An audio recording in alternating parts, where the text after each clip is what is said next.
Vayamos a por el análisis estadístico un poco más fino, un poco más profundo. Y para hacer este análisis sobre las principales medidas que han hecho los distintos países y ver si pueden eso impactar o no en las muertes por millón de habitantes, me he construido una pequeña tabla que, bueno, quizás se puede criticar desde el punto de vista metodológico y estadístico, pero que intento reflejar un montón de variables difíciles de medir, difíciles de cuantificar y en las cuales yo he asignado un valor mayor o menor en función de los datos que acabo de mencionar durante el resto de mi informe.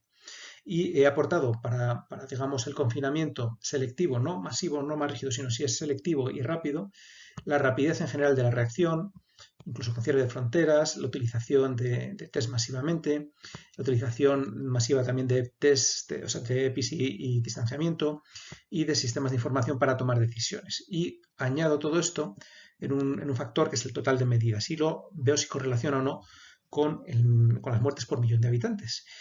¿Qué creéis que sale? Bueno, pues como os podéis imaginar y como podéis ya intuir por los datos que están aquí, bueno, pues que parece ser que cuando los países aplican todas estas medidas, tienen tasas de muerte mucho más bajas que cuando los países no las aplican. Y de hecho, si os tomáis la molestia y pongo a vuestra disposición los datos estadísticos, si alguien quiere hacer un análisis más profundo, pero se puede ver cómo estos factores, la suma de estos factores combinados explica un 92% de la mortalidad haciendo una regresión y además con un índice pues, que es bastante significativo. Haciendo una regresión múltiple sobre cada uno de los factores por separado da un mejor ajuste, pero con una menor fiabilidad de la explicación. No quiero aburriros con estadística, simplemente deciros que no es que sea un gran trabajo estadístico, pero a mí me permite sacar, bueno, de una manera, bueno, alguna conclusión, digamos, razonable sobre cosas que se pueden intuir. Además, hay una explicación causa-efecto, es decir, todas estas medidas no es que casualmente coincidan con que, sino que es que hay un efecto. Si cierras rápido las fronteras y reaccionas rápido, pues no tienes tantos casos tan pronto y el contagio es más lento.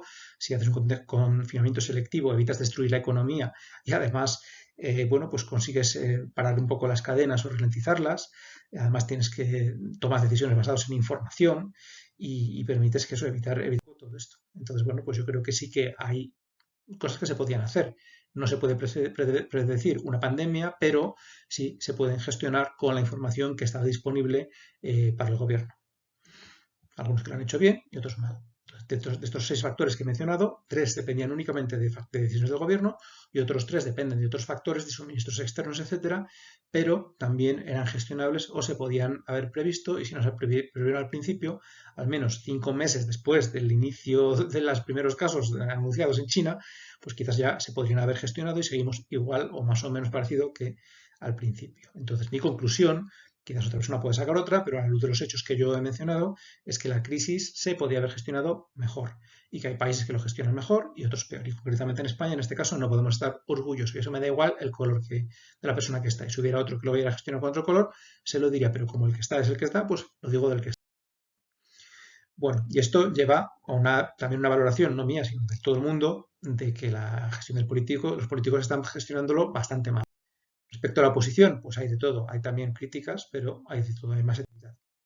Entonces me preguntaba yo, ¿de qué depende que seamos más críticos con el gobierno o menos o con la oposición, etcétera? Entonces he ido cruzando datos de mi encuesta y veo que, bueno, pues claramente, como veis, aquí si veis los rojos que están como más para este lado y los azules para este lado, básicamente lo que viene a decir es que las personas que trabajan en la empresa privada consideran o son más críticos con el gobierno o valoran, bueno, valoran peor el gobierno, mientras que las personas que digamos que dependen más del sector público o funcionarios, pensionistas, etcétera, pues son más críticos bueno, con la oposición y más complacientes con el gobierno. Entonces se ve cómo hay como, si podríamos hablar quizás de dos Españas, la España privada, la España pública. La España privada, que es la que ha visto recaer sobre ellos el peso de la crisis a nivel económico, pues seguramente es más crítica con estas medidas que se han tomado que la España, digamos, que depende de los presupuestos públicos. Y esto sí que yo creo que es significativo e interesante de esto.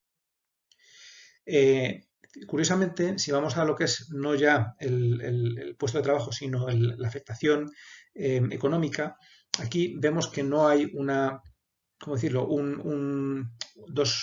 Digamos, un modelo tan fácil de explicar como el anterior.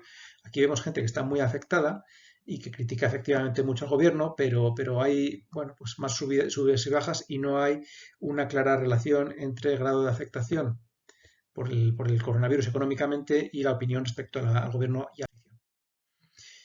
¿Cuál es la variable clave, aparte de nuestro puesto de trabajo? Y que seguramente está relacionado con ella, pues tiene que ver con la ideología. Es decir, si colocamos en el espectro político, en este caso, bueno, pues derecha e izquierda, los distintos partidos, sí que se ve como claramente las peores opiniones tienen que ver con que tú ya tuvieras en las anteriores elecciones una intención de voto. Y al revés, la gente que mejor opina del actual gobierno son aquellos que le votaron. Con lo cual, bueno, ahí vemos de nuevo pues los típicos sesgos, etcétera, etcétera, ¿vale? Bueno, pues esto es así. O sea, el ser humano pues se guía sobre todo mucho por sus creencias y prejuicios y quizás menos por los datos objetivos. Otra pregunta que yo me hago es, vale, y dentro de incluso a pesar de que todos votamos un poco por nuestra ideología y nuestros prejuicios, ¿qué es lo que hace que unas personas dejen de votar al gobierno actual o que pasen a votarle? ¿Y por qué? Entonces es curioso que hay un porcentaje pequeño, tan solo un 3,6%, que pasan a votar al gobierno actual que antes no lo hacían, y en cambio, bueno, un 5,6 que dejan de votarles y que antes sí que lo hacían. Y yo me preguntaba quiénes son y por qué lo hacen. Bueno, pues es curioso cómo los que pasan a votarles son sobre todo pensionistas. Los pensionistas, a pesar de ser el colectivo más afectados sanitariamente, seguramente, bueno, pues o quizás por mi muestra o por lo que sea, bueno, pues entienden que el gobierno lo está haciendo muy bien o que es necesario su apoyo, etcétera, etcétera. Mientras que, de nuevo, en la empresa privada, quizás están, y sobre todo aquellos que han sufrido económicamente más, es curioso, los que más sufren económicamente, si están en la empresa privada, sí que tienen, digamos, más cambio de posición, que antes votaban socialistas o Podemos y ahora están quizás pensando en el cambio. También es curioso cómo los empleados por cuenta ajena, aunque no les hayan bajado los ingresos, también hay un porcentaje alto relativamente que pasan o sea, que dejan de votar a las izquierdas, ¿no? Entonces, bueno, porcentajes minoritarios, pero que nos pueden quizás hacer entender de una manera cualitativa cuáles son las claves del cambio de posición. Y en este caso, pues seguramente tiene mucho que ver con la ideología previa, pero seguramente tiene mucho también que ver con la afectación económica combinada con la ideología política previa.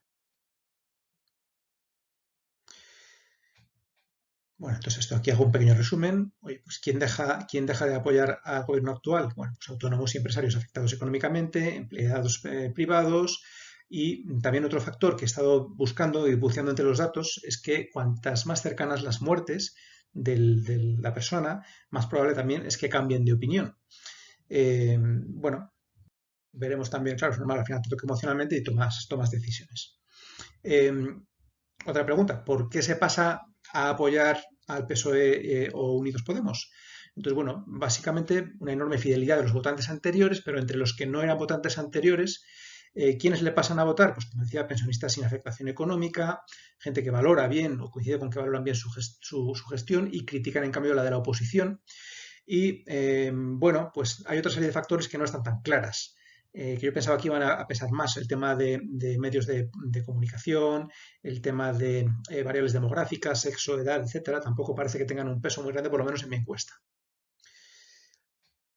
Entonces, bueno, a partir de aquí yo sigo con la curiosidad de saber qué es lo que hace que un gobierno con los peores datos pues siga siendo respaldado por sus votantes.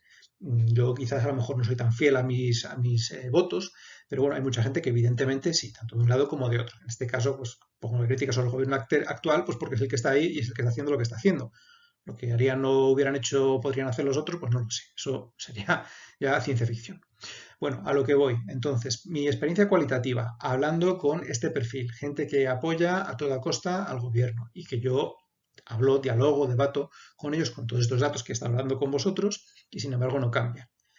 ¿Qué es lo que veo? Bueno, pues que la mayoría de ellos no tienen un impacto directo, con lo cual no tienen algo emocional que les haga cambiar sus ideas y compran el relato del gobierno. Es decir, argumentan lo mismo que ya resulta poco original porque como que hoy lo hayas repetido en unos y en otros, sin buscar si hay datos o no que respalden este tema. Entonces además va como por trincheras, porque tú vas dando datos, entonces van, digamos, ya ven que no pueden refugiarse en una trinchera, entonces van asaltando a otra trinchera. Y no hay manera de convencerles de ninguna manera desde un punto de vista argumental. En primer lugar, lo primero que te decían era, no, que no hay problema. Esto no es un problema, esto no es para tanto, no sé cuánto, se está exagerando, y además incluso en los medios afines pues se reían de la gente alarmistas, no sé qué. Luego, el problema es pequeño y no nos afectará. Cuando este argumento ya no se puede sostener, si nos afecta, será levemente. Luego, nos está afectando no tan levemente, pero se está gestionando bien. Los resultados son buenos, etcétera. Luego ya no hablamos de los resultados, porque los resultados son malos, entonces, bueno, hemos hecho todo bien. O el gobierno ha hecho todo bien. En este caso, digamos, los que disculpan al gobierno. Luego ya la mayoría de las cosas bien, algunos errores menores. Luego, bueno, pues han cometido errores, pero no se podía hacer de otra manera, era imprevisible, era inevitable. Luego otros no lo han hecho o no lo harían mejor. Luego, pues lo hacen sí, lo hacen mal, pero la culpa es de otros, de la oposición, de la gente que sale en la calle, de, no sé, de alguien que pasa por allí. Y luego, por último, ya cuando esto tampoco funciona, pues ya pasan a cortar el diálogo. Entonces ya pues, la gente se enfada o te deja de hablar o sale del grupo de WhatsApp o, en fin. Y desgraciadamente, me da mucha pena porque yo pienso que no tengo toda la razón, ni mucho menos, ni quiero tenerla y espero no tenerla porque lo interesante es aprender de otros, pero me da mucha rabia no poder argumentar con gente que yo considero racional y que cercana, que quiero mucho, y no soy capaz de pasar de digamos, esta especie de guerra de trincheras, que yo no espero que sea una guerra y desde luego no me gusta que sea de trincheras. Y siguiendo con mis conversaciones con personas que estimo y que valoro y que aprecio y que pienso que son inteligentes, que siguen votando bueno, pues en este caso al PSOE y Unidas Podemos, bueno, pues ya esto es una opinión personal, ¿verdad? Pero me encuentro con que al final, después de intentar razonar con ellos, bueno, al final acaban sacando argumentos bastante poco racionales, ¿no? Por ejemplo, no, es que los míos serán malos, lo están haciendo mal, pero los otros me dan alergia. O no me lo permite mi religión. Bueno, si entonces ya dejamos el voto y la opinión sobre un gobierno, bueno, pues depende de la religión, entonces no sé para qué hacemos elecciones, ¿no? La religión pues tiene una serie de funciones sociales, personales, cognitivas, que no hay que despreciar y que tienen su valor, ¿verdad? Pero bueno, pues también tiene una serie de riesgos, ¿no? Sobre todo cuando estamos hablando de una sociedad abierta occidental, en la cual los ciudadanos elegimos a los gobernantes en función, se supone, del bien común, no de una serie de creencias preestablecidas y rígidas. Al final, en democracia, bueno, tiene una clave, es una cuestión de gestión de las libertades de los ciudadanos, libertades individuales, que controlan o que, digamos, se ceden frente al poder en casos excepcionales, pero con una gran desconfianza hacia el poder, que es por lo que están hechas las constituciones, para evitar la monarquía absoluta, ¿verdad?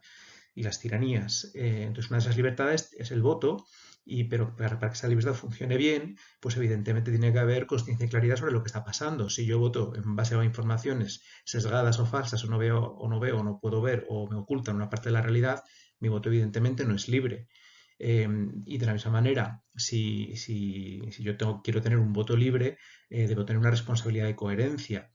Es decir, yo voto y luego las consecuencias las pagan otros, bueno, pues entonces seguramente eso crea todo tipo de incentivos perversos, ¿no? Entonces yo me pregunto cuál es el valor o cuál es el problema, ya más allá del tema sanitario, un problema social que tenemos en cuanto a la validez o, digamos si realmente las democracias occidentales están siendo capaces de garantizar esa coherencia entre libertades, conciencia y responsabilidad de todos, tanto desde el gobierno como de cada uno de nosotros. Una expresión un poco más filosófica, pero que creo que es relevante en este caso. Y quiero entonces también traer uno de mis superhéroes favoritos, Spider-Man, que se da cuenta en un momento dado, a través de una experiencia también traumática en su caso, quizás como la que nos está pasando ahora, que un gran poder conlleva una gran responsabilidad. Bueno, nosotros quizás como ciudadanos tenemos un pequeño poder, quizás no tan grande como un superhéroe, pero creo que todos tenemos la responsabilidad de bueno, aprender a entender lo que está pasando y a partir de ahí cada uno tomar unas decisiones las mejores que entienda de manera responsable. Bueno, entonces, pues concluyendo. Vamos a concluir con algunas ideas y espero que os haya sido interesante y espero que no os haya hecho demasiado largo. Primera conclusión, que me ha costado mucho extraer información útil e interpretar de una manera con sentido la información entre tanto ruido, tanto barullo, tantas creencias, algunas basadas en hechos, otras en no. Por ejemplo, el tema del confinamiento, me he dado cuenta que el confinamiento, la clave no es que sea estricto, sino que sea temprano, así como otras medidas. Y he visto que hay gobiernos que han hecho cosas distintas, seguramente no era fácil acertar todo desde el principio, pero era posible hacer cosas mejor y peor. Y en el grado que se han aplicado ciertas medidas clave, sobre todo a tiempo, eso ha determinado y explica una gran parte de la mortalidad, de la diferencia, perdón, de mortalidad entre países. Ha habido muchos muertos en todos sitios, pero en unos muchos más que en otros. Bueno, malos resultados en todo el mundo, pero en especial en algunos países y concretamente y por desgracia el nuestro. Y esto tiene que ver, como he ido demostrando, con malas medidas sanitarias y malas medidas de gestión. Sin embargo, todo esto no tiene un impacto significativo en las percepciones y en la política. Estoy viendo que solo si la persona tiene un impacto emocional cercano es capaz de atravesar todos esos blindajes ideológicos que estábamos teniendo. Con lo cual, bueno, pues espero que quien siga estar leyendo esto y te parece mal lo que estoy diciendo, pues que bueno, pues consideres que a lo mejor yo estoy equivocado y te agradeceré que me des la información, que me haga cambiar de mis ideas, pero también puede ser que a lo mejor hay alguna información que te pueda resultar útil si tú lo estimas oportuno.